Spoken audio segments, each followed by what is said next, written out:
What's up mga guys? Ito po yung kakanapan kahapon nung kami nagsimba sa Santo Domingo Church. Tara guys. At ito na nga mga guys, kami sasakay ng MRT kaya ito na kami. Masakay na. At ito yung dalawa. Madali pumasok kasi sasarado na yung pintuan sa MRT. Ayan guys. Kaya ito, tamang hintay kami. At ito na nga, nakalabas na kami sa MRT. Bumaba kami sa Quezon Avenue. Yung dalawa nagmamadali kasi makamuli kami sa misa. Yung nag-holding hands pa yung dalawa. Alam mo, mag-gaway. Ayan na guys, kaya ito tinap ko na yung card ko para makalabas na kami. Ayan guys.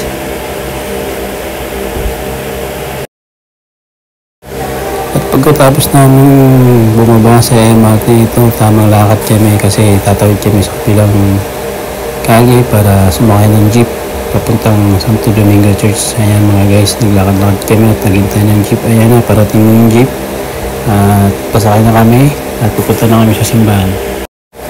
Ito mga guys, nandito na kami sa Santo Domingo Church. Ito matatagpuan ito sa Quezon Avenue, sa Quezon City mga guys. Kaya tara, pasok tayo. Ito na nga, nakapasok na kami sa simbahan. Nagsisimula na yung misa. Kaya naghanap kami ng maupuan. Kaya tara guys, simba muna tayo. Ito pala ang itsura ng loob ng simbahan ng Santo Domingo Church mga guys. Ayan. Ito ay nagkukumin na. Pagkatapos na nagsimba, ito nagdasal ang aking honey. Ayan.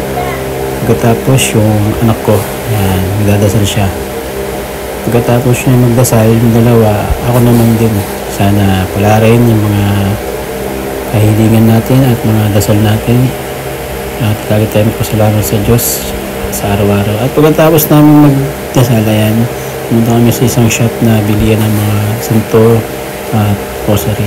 Pagkatapos namin pumunta sa simbahan niya, pumasok kami sa... At ito na nga, nag-order kami sa Greenwich, nag-iitay kami ng order namin. Ito pala yung in-order namin. May pizza, may chicken, spaghetti, at may rice. Sa asawa ko naman, kaya iba yung in-order niya.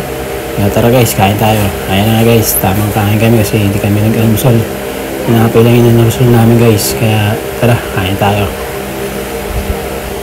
At pagkatapos namin kumain, ito, naglakad-lakad ko na kami. Pumunta kami sa siya kasi naihi yung dalawa. Kaya tamang hintay ako mga guys. Kaya tara. At pumasok kami sa department store. Nagtingin-tingin ng alam mo may bibili, di ba?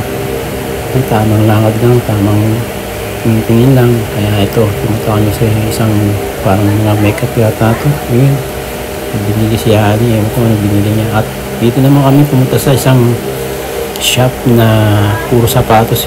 Ito yata yung neck. Ayan o. Wala mabili kaya tingin-tingin lang. Tamang tingin lang mga lods. Kaya ito. Siyempre, pag tamang tingin-tingin na, pumunta kami sa Uniqlo. Yan o. Mga ganda ng mga t-shirt ng Uniqlo. Kaya tamang tingin lang kami. Pagkatapos namin ng window shopping, ngayon, pumunta kami Time Zone, tamang relax. Kaya, ayan, dumamo na kami dito sa Time Zone. Ayan, naghahanap ng kanta yung dalawa. Ewan ko anong kakantahin nila. Kaya, ito, tamang kanta silang dalawa. Ayan, di ba? Ewan ko anong kakantahin nila. Pakinggan natin, guys. At pagkatapos namin kumanta mga guys sa Time Zone niya, tamang bili kami ng ice cream. Yan. Yan, tamang kain kami guys. So, yan. Sarap na sarap siya. Yan. Sa DQ pala, bili namin ice cream mga guys. Kaya tara. At pagkatapos namin mag-banding mga guys, ito po ay na kami sa may top station. Kaya hanggang dito na lang guys ang aking video. Hanggang sa muli. Bye-bye!